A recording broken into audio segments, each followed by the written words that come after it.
শুভ সকাল বন্ধুরা। শবে বরাতের পরের দিনে ওরা আবার মিশনে চলে যাচ্ছে, ওদেরকে একটু দিয়ে আসবে। বড়মানা মিশনে চলে যাওয়ার পরে আমরা তার পরপরই একটু বের হয়েছিলাম, যেহেতু আমরা দিল্লিতে বেড়াতে যাব, তাই একটু কেনাকাটা করতে যাব। তাই আমরা এসেছি, একটু কেনাকাটা করব। একটু এটিএম থেকে টাকা তুলে নিচ্ছে। অমনের একটা ছোটবেলার গল্প বলি, শুনুন। একবার ও জানে যে এটিএম কার্ডটা এটিএম এর ভিতরে ঢোকালেই টাকা বেরিয়ে আসে। একদিন ওর আব্বু বলছে যে, আমার কাছে তো টাকা নেই, এই জিনিসপত্রগুলো এখন কিনতে পারবো না। ও তখন বলছিল যে, এটিএমটা নিয়ে চলুন, নিয়ে গিয়ে মেশিনের ভিতরে ঢুকিয়ে দিলে তো টাকা বের হয়ে যায়।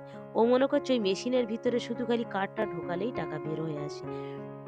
যাই হোক, কেনাকাটা করে সন্ধ্যার পরে বসেছি জিনিসপত্রগুলো সব গুছিয়ে নেব বলে।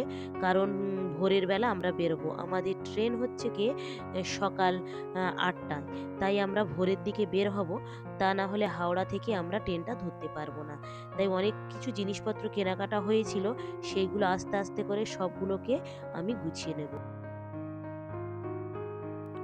একটা ব্যাগ নেব না, এখানে ছেলের জামা কাপড় ওর একটা ছোট ব্যাগে দেব, ওর আব্বুরও আলাদা করে দেব, আর আমি একটা ছোট ট্রলি নিয়ে নেব। ব্যাস, সব জিনিসপত্রগুলো যে যার আলাদা করে নিয়ে নিচ্ছি। আর এইটা দেখতে পাচ্ছেন, এটা হচ্ছে নামাজের বিছানা, এর ভিতরে খুব সুন্দর, একদম ছোট মতো।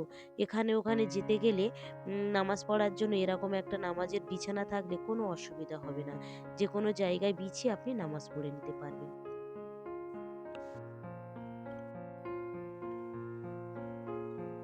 এইগুলো গোছগাছ করে নিয়ে দুটো ভাত চাপাবো।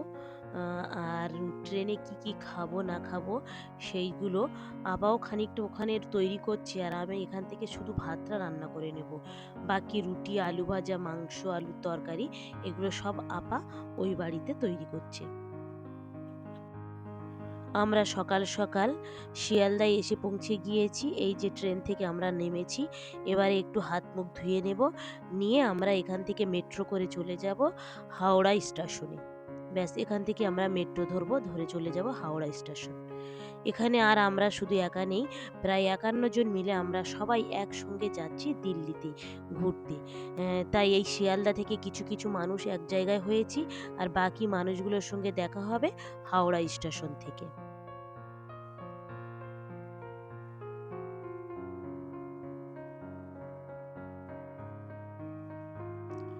সকালবেলা একদম ফাঁকা, এই দেখুন।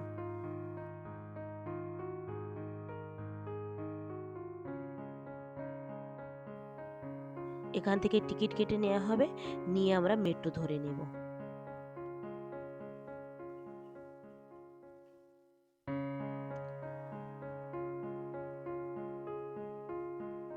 ব্যাগপত্র নিয়ে এসে দাঁড়িয়ে আছি, কিছুক্ষণ পরে আমাদের ট্রেনটা ঢুকে যাবে।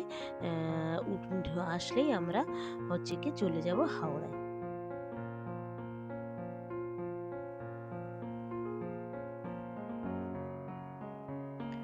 ট্রেনটা চলে এসেছিল, আমরা উঠেও গিয়েছি। শুনেছিলাম যে মেট্রোটা নাকি গঙ্গার নিচে থেকে যাবে। তা আমি কখনো তো যাইনি এর আগে ওই গঙ্গার নিচে থেকে। তাই এখন যাওয়ার সময় দেখাচ্ছিল যে কোন সময় গঙ্গার নিচে থেকে যাচ্ছে। এসে গেলাম শেষমেশ আমরা হাওড়া স্টেশনে। এই যে, এবারে আমরা ভিতরে প্রবেশ করব এই হাওড়া স্টেশনের। আমাদের ট্রেন ছিল সকাল ৮টায়, তবে ছাড়তে করতে প্রায় ৮:৩০ বেজে গিয়েছিল। যেহেতু রাতে ভালো করে ঘুম হয়নি, অনেক রাতে শোয়া, আবার ভোরে উঠে এ আসতে হয়েছিল, তাই ছেলে এসে আগেই দেখছি ঘুমিয়ে পড়েছে। আর যাওয়ার সময় দেখছিলাম জানালার ফাঁক দিয়ে খুব বড় বড় পাহাড় দেখা যাচ্ছিল দূরে, তাই সেই পাহাড়গুলোকে আমি একটু ক্যামেরা বন্দি করে নিলাম। প্রচুর পাহাড় ছিল দেখলাম, এত বড় বড় পাহাড়, দূর থেকে শুধু পাহাড় আর পাহাড় দেখা যাচ্ছে।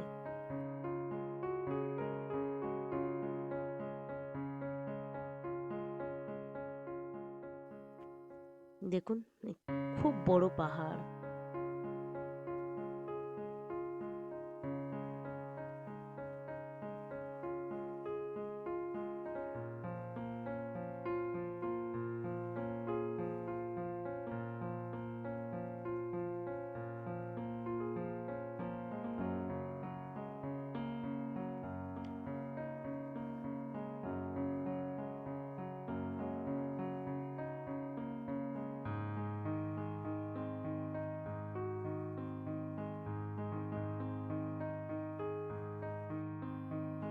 আমাদের এইদিকে যেরকম মাঠে সবজি ধান চাষ হয়, ওইদিকে যতই যাচ্ছি দেখছি যে ওখানে গমের চাষটা বেশি হয়।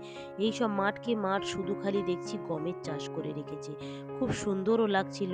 গম গাছ আমি জীবনে প্রথমও দেখলাম। আমরা পৌঁছে গিয়েছি হচ্ছে কি দিল্লিতে। প্রায় সকাল 5:30 থেকে 6টার মধ্যেই আমরা পৌঁছে গিয়েছি দিল্লিতে। ব্যাগপত্র নিয়ে এবারে আমরা বাইরের দিকে যাচ্ছি। ওখান থেকে একটা বাস রিজার্ভ করা হয়েছিল, করে সেই বাসে করে আমরা আমাদের গন্তব্যস্থানে পৌঁছে গিয়েছিলাম। তারপরে এক এক করে আমরা এক এক দিন ঘুরতে গিয়েছিলাম বিভিন্ন জায়গায়। সেই সমস্ত জিনিসগুলো অবশ্যই আপনাদের সঙ্গে ভিডিওতে শেয়ার করব। ভিডিওটা তাহলে এখানেই শেষ করছি। ভালো থাকবেন, সুস্থ থাকবেন, আর ব্লগটি কেমন লাগলো অবশ্যই জানাবেন। ভালো লাগলে একটা সাবস্ক্রাইব করে দেবেন। দেখা হবে পরবর্তী ব্লগে।